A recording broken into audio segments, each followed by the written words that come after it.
Vous savez, chaque génération a ses mots en vogue et a ses propres slogans.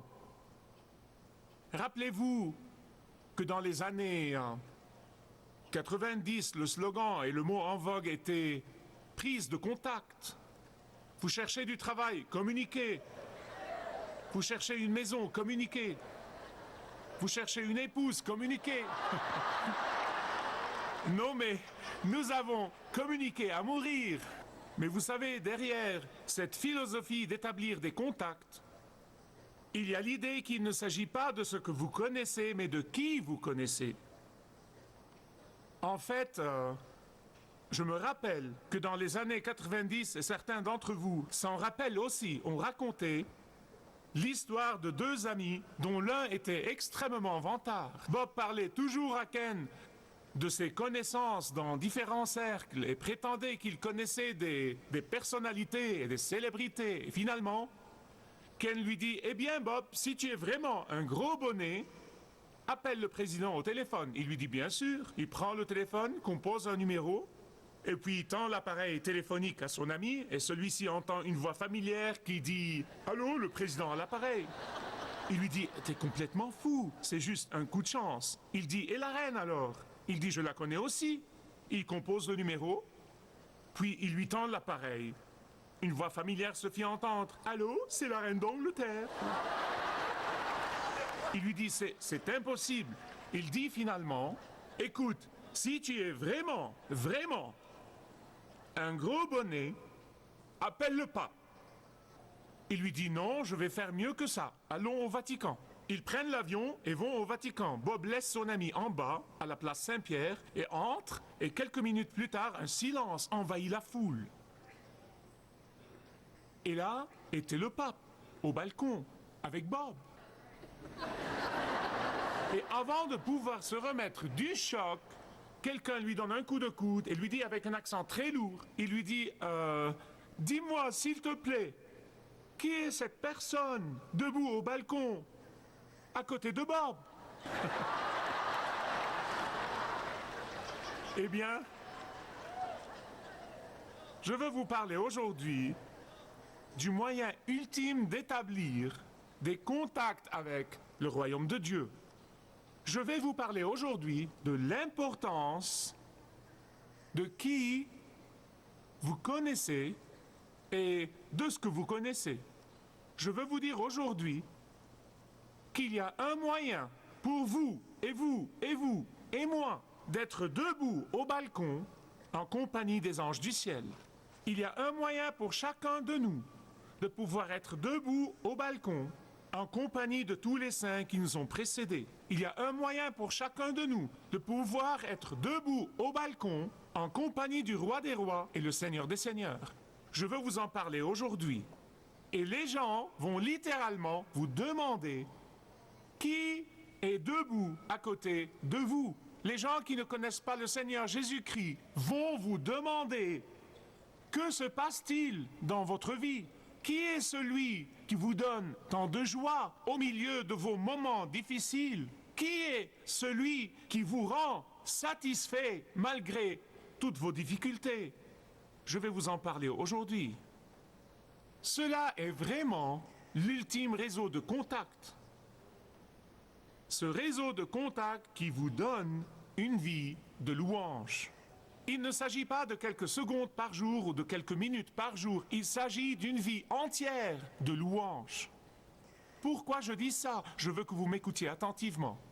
Parce que la louange est la seule chose que vous faites ici sur terre qui s'accorde entièrement avec la volonté du ciel. Apocalypse chapitre 5, verset 12 nous dit qu'au ciel, les anges et tous les saints louent continuellement Dieu et disent « L'agneau qui a été sacrifié est digne de recevoir la puissance et la richesse et la sagesse et la force et l'honneur et la gloire et la louange. » Maintenant, je veux vous demander de penser ou de vous poser deux questions. Est-ce que je me réjouis vraiment de louer Dieu? Est-ce que j'ai une vie de louange? Et la deuxième question est la suivante. Si vous n'avez pas une vie de louange, Si votre vie n'est pas de façon régulière, pleine de louanges, comment donc allez-vous passer toute l'éternité à louer Dieu? Posez-vous cette question, car je peux vous dire une chose, si votre vie n'est pas une vie de louange continuelle, il y a quelque chose qui cloche dans votre salut.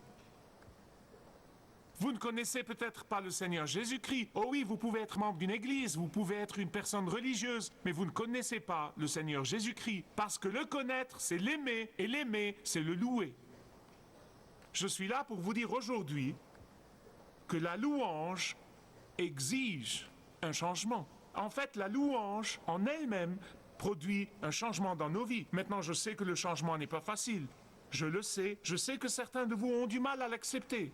Je comprends. Et je crois qu'avec la puissance du Saint-Esprit, vous serez une personne changée aujourd'hui si vous permettez au Saint-Esprit d'œuvrer en vous. En fait, je pensais au changement et j'ai lu cette semaine l'histoire d'une certaine femme qui est passée maître dans l'art de l'anxiété obsessionnelle.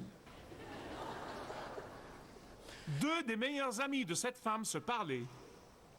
Et elles avaient tout essayé pour lui remonter le moral, mais en vain. Elles avaient essayé de l'encourager, en vain. Elles avaient essayé de l'aider à changer d'attitude, ça n'a pas marché. Et un jour, elles se parlaient et l'une dit à l'autre, elle dit, n'est-ce pas que son médecin traitant lui a donné un nouveau médicament? Elle lui dit, oh oui, c'est vrai. L'autre dit, eh bien, et alors l'a-t-elle pris? Elle lui dit, oh non, ça pourrait marcher. Eh bien, le changement n'est pas facile. Je le comprends. Mais voilà la bonne nouvelle. Voilà la bonne nouvelle. La louange fait son effet. La louange fait son effet. Mais vous devez l'essayer. Vous devez la pratiquer. Vous devez l'exercer. Vous devez vous y mettre. Vous devez commencer par décider dans votre volonté, dans votre esprit, que vous allez être un chrétien qui loue. La louange vous changera. La louange vous changera pour de bon. La louange changera votre vie. La louange changera votre attitude. La louange changera vos relations. La louange changera vos perceptions. La louange changera même vos sensibilités et vos désirs. Je me rappelle avoir lu, il n'y a pas si longtemps, l'histoire d'un immigrant qui est venu de l'Europe à ce pays, au début du siècle, et qui a promis à sa femme et à ses enfants de les réclamer et d'envoyer les chercher dès qu'il aurait gagné assez d'argent. Eh bien, le temps a passé et ils n'ont pas eu de ses nouvelles, donc sa femme a décidé de lui envoyer une lettre. Eh bien, il ne savait pas lire, il n'avait jamais appris à lire, donc il va chez un copain dans un magasin et lui dit... Il dit, peux-tu me lire cette lettre? Eh bien, il se trouvait que ce type était déplaisant et il suffisait qu'il dise bonjour pour que tout le monde soit agacé. Donc le type prend la lettre et commence à lire et voilà comment il a lu la lettre. Tu n'es pas venu me prendre. Envoie-moi de l'argent. Signé Mini. L'homme était furieux, non mais il était furieux. Il saisit la lettre et sort en fulminant. Il marche et dit toutes sortes de choses. J'ai fait tout ça pour eux. Et qu'est-ce que ça m'a valu? Finalement, il se calme un peu et va au magasin pour voir un autre ami. Il lui dit, peux-tu me lire cette lettre? Il a fait ça au cas où l'autre ne l'aurait pas bien lu. Et le second ami était de ces gens qui avaient une façon merveilleuse de voir la vie. Il a lu la lettre. Pourquoi ne m'as-tu pas réclamé? S'il te plaît, envoie-moi de l'argent. Et l'homme s'est plutôt calmé, il a dit « Je suis heureux, elle est changée de ton !»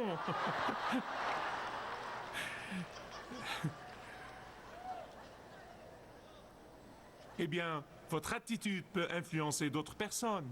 Mais écoutez-moi attentivement, s'il vous plaît. Comment la louange peut-elle changer votre attitude? Comment la louange peut-elle changer mon attitude? Quand vous prenez votre temps pour louer le Seigneur, vous allez trouver que c'est presque impossible de garder rancune et colère et amertume et ressentiment envers les autres. Quand vous commencez à louer le Seigneur, vous allez vite découvrir que votre esprit négatif à l'égard des autres et votre esprit positif à l'égard du Seigneur ne peuvent absolument pas demeurer ensemble. vous allez découvrir qu'ils ne peuvent nullement coexister. Oh, le démarrage peut être difficile et vous pouvez ne pas avoir de l'entrain au début. Et vous pouvez ne pas avoir une attitude joyeuse au début. Mais vous ne pouvez pas persister dans la louange. Vous ne pouvez pas persister sans que votre esprit négatif cède la place au Saint-Esprit positif. Vous ne pourrez pas louer le Seigneur profondément, systématiquement et continuellement sans que le Saint-Esprit brise votre rancune et la remplace par l'amour d'un Dieu d'amour. Vous ne pourrez pas, vous ne serez pas capable de louer le Seigneur profondément, continuellement et systématiquement sans que le Saint-Esprit brise votre colère et la remplace par la compassion d'un Dieu compatissant. Vous ne pourrez pas, vous ne serez pas capable de louer Dieu profondément, systématiquement et continuellement sans que le Saint-Esprit détruise votre amertume et la remplace par la miséricorde d'un Dieu miséricordieux. Ça ne peut pas arriver. J'en ai fait l'expérience pendant longtemps et trop de fois pour m'en douter. Quand je commence à honorer Dieu pour sa personne, quand je commence à bénir le Seigneur pour les choses glorieuses qu'il a faites, quand je commence à remercier Dieu pour sa grâce et sa miséricorde envers moi, quand je commence à faire ça, je vois de mes yeux la providence du Seigneur Jésus-Christ. Je vois la transformation de mon abattement en soulagement. Je trouve une cure pour mon chagrin, et vous aussi. Je vous prie d'ouvrir vos Bibles à Ésaïe 61, à partir du premier verset du chapitre 61 du livre d'Ésaïe. L'Esprit du Seigneur Dieu est sur moi, car il m'a donné l'onction pour porter de bonnes nouvelles à ceux qui sont humiliés, pour guérir ceux qui ont le cœur brisé, pour proclamer aux captifs leur libération et aux prisonniers leur délivrance, pour proclamer l'année de la faveur du Seigneur et le jour de la vengeance de notre Dieu. Regardez le verset 3. Pour consoler tous ceux qui sont dans le deuil, pour accorder à ceux de Sion qui sont dans le deuil, pour leur donner un diadème, une couronne de splendeur au lieu de la cendre, une huile de joie parfumée au lieu du deuil. Écoutez ça, s'il vous plaît. Et un vêtement de louange au lieu d'un esprit abattu. Maintenant, s'il vous plaît, soulignez la phrase « vêtement de louange ». Je veux que vous la souligniez. Vêtement de louange. Un vêtement est quelque chose que vous devez décider de mettre. Qu'en est-il du vêtement de louange dont parle le Seigneur? Il vous est donné. Il fait partie de votre héritage. Il vous est offert par le Seigneur. Il fait partie de votre salut. Il est compris dans le prix, si vous voulez. Il vous appartient. Il est disponible à vous. Il est à votre disposition si vous voulez. Mais c'est à vous de le porter. Oui, c'est à vous de le mettre. Et personne d'autre ne peut le mettre à votre place. Je me rappelle quand nos enfants étaient petits, ils ont toujours été indépendants. Ils le sont vraiment, nous leur avons appris à être indépendants. Mais surtout, Jonathan, je n'ai pas demandé sa permission, mais il me pardonnera. Quand il avait 3 ou 4 ans, on essayait de le vêtir d'un certain vêtement, mais il ne voulait mettre que ce qui lui plaisait. On voulait le vêtir d'un vêtement et on le lui glissait de force par la tête. Parents, vous comprenez ce dont je parle. Et dès qu'on lui mettait le vêtement qu'il ne voulait pas, le coquin courait dehors et l'enlevait. Il refusait carrément de le mettre. Je veux vous dire une chose, il en est de même avec le vêtement de louange. Personne ne peut vous forcer à le mettre. Vous devez décider d'être un homme de louange, une femme de louange, un garçon de louange, une fille de louange. Vous devez prendre cette décision vous-même. Personne ne peut la prendre à votre place. Vous voyez, la vraie louange est comme une rivière qui coule de votre cœur et la source qui alimente la rivière est votre gratitude pour ce que Dieu a fait pour vous, pour sa grandeur, pour sa bonté et sa miséricorde qu'il vous a montré en Christ. Écoutez-moi sur ce point. Le Seigneur nous donne des millions de raisons pour le louer. Et puis le Seigneur nous donne un désir de le louer. Et puis le Seigneur répond à notre louange avec davantage de bénédictions. Dites-moi franchement, Que voulez-vous de plus? Que voulez-vous de plus? Mais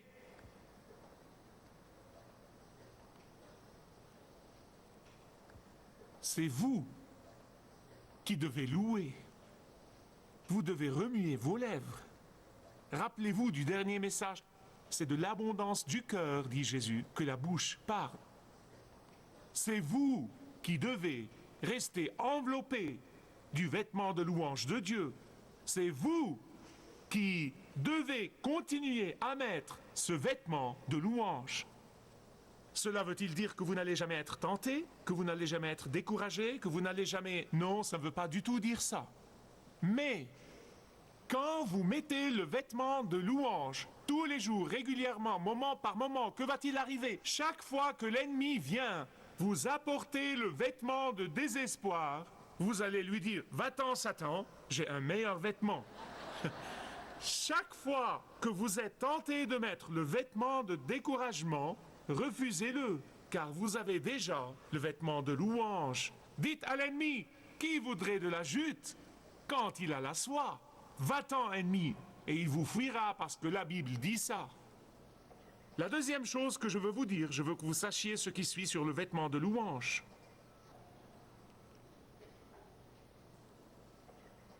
Le Seigneur contraste le vêtement de louange avec l'esprit de désespoir.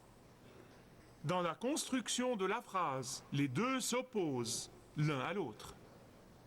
Du temps de l'Ancien Testament, l'esprit de désespoir amenait les gens à déchirer leurs vêtements. Littéralement, ils déchiraient le tissu du vêtement. Pourquoi? C'était le signe d'un grand chagrin. C'était le signe d'un esprit brisé. C'était le signe d'être émotionnellement écrasé par une intense tristesse.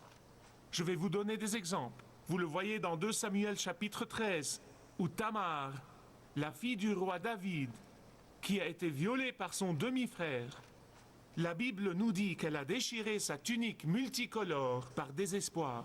Vous le voyez dans Job chapitre 2 verset 12. Les amis de Job ont déchiré leurs vêtements. Vous le voyez dans Esdras chapitre 9 verset 3 où Esdras a déchiré ses vêtements et son manteau à cause de l'infidélité des Israélites. Écoutez-moi s'il vous plaît. Quand Jésus s'est assis dans la synagogue, comme vous le voyez dans Luc chapitre 4, après avoir lu Ésaïe 61, voilà ce qu'il a dit. Cette prophétie a été accomplie maintenant en moi. Par conséquent, voilà ce qu'il dit. Il dit, en moi, vous pouvez échanger vos vêtements déchirés de tristesse contre le vêtement de louange. Jésus nous dit, en mon nom, vous pouvez maintenant remplacer le vêtement de désespoir par le vêtement de louange. En moi, vous pouvez jeter le vêtement de chagrin et vous couvrir du vêtement de puissance et de guérison et de pardon que j'ai pour vous. C'est ce que dit Jésus dans Luc chapitre 4. En moi, vous pouvez couvrir la nudité de votre découragement, la nudité de votre désespoir avec mon superbe vêtement de louange. Mes amis bien-aimés, je veux vous dire, c'est le summum de la prise de contact. C'est le summum de connaître non seulement qui, mais aussi quoi. Quand vous levez les yeux vers lui et que vous glorifiez le nom de Jésus, il dissipera le nuage de découragement. Quand vous commencez à remuer vos lèvres pour louer le nom de Jésus, le Seigneur vous comblera de puissance et de force et de joie. Quand vous fixez les yeux sur Jésus par la louange, Jésus changera vos désirs, il changera vos relations, il changera votre attitude, il changera vos perceptions, il changera vos sensibilités. Je veux vous donner un exemple réel, comme quoi le désespoir se transforme en joie quand on met le vêtement de louange, d'après des livres historiques. George Frédéric Handel. Un jour, il était assis seul dans sa chambre. Il était si désespéré pour ce qui est de sa vie et de son avenir. Il était si déprimé qu'il pensait que la mort était peut-être la seule solution. Quelques jours plus tôt, son orchestre avait été jeté carrément à la rue. Le jour suivant, on s'était moqué de lui dans une salle de concert. Et il était absolument sûr qu'il n'était qu'un raté, un bon à rien. Et il ne lui restait qu'à tout fermer et quitter Londres. Il avait à ce moment-là 56 ans. Quand il avait cet esprit de désespoir, et cet esprit de désespoir était si lourd qu'il aurait choisi la mort, on vient frapper à sa porte. Au milieu de ces pensées désespérées, ces pensées sont interrompues par un ami qui entre avec le manuscrit d'un oratorio, le manuscrit d'un drame musical qu'il avait écrit, et il demande à Handel de lui en écrire la musique. Il était tellement découragé qu'il ne pouvait même pas le regarder. Il dit non, je ne peux pas faire ça. L'homme insiste et Handel jette un coup d'œil et il voit que son titre était Le Messie. Et comme il lisait les toutes premières pages, un amour pour louer le nom de Jésus l'enveloppe entièrement.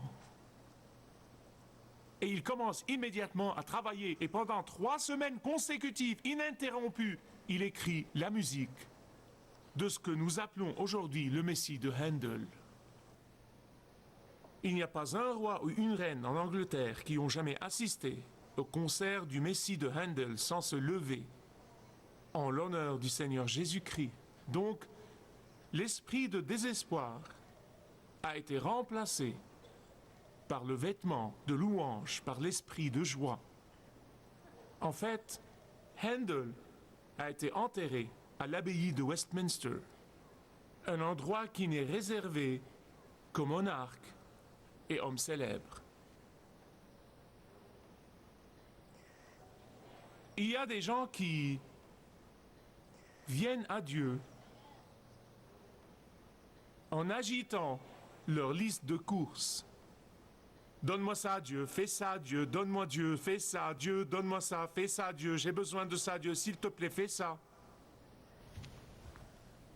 Ça me rappelle quelqu'un qui venait chez moi et dès que j'ouvrais la porte, il me frôlait en passant et il entrait et allait tout droit dans ma cuisine et ouvrait le frigo et disait « Michael, je meurs de faim. As-tu quelque chose de bon ?» Un adolescent verrait un frigo plein d'aliments et dirait « Il n'y a rien de bon à manger ici. »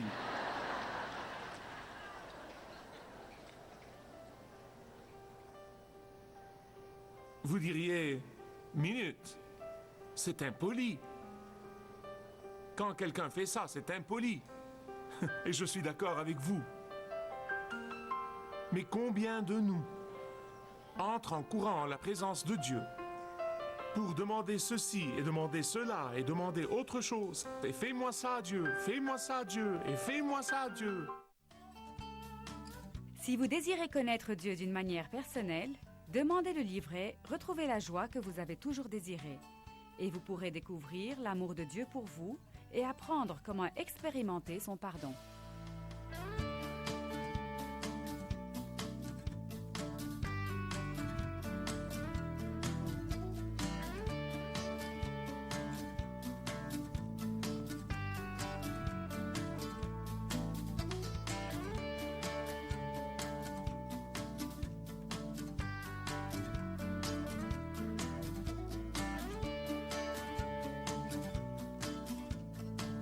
Si vous avez une relation personnelle avec Dieu et vous êtes intéressé à marcher plus intimement avec lui, demandez le livret « 7 pas sur le chemin de la foi » qui vous guidera dans une relation plus profonde avec votre Père céleste. Demandez votre livret gratuit.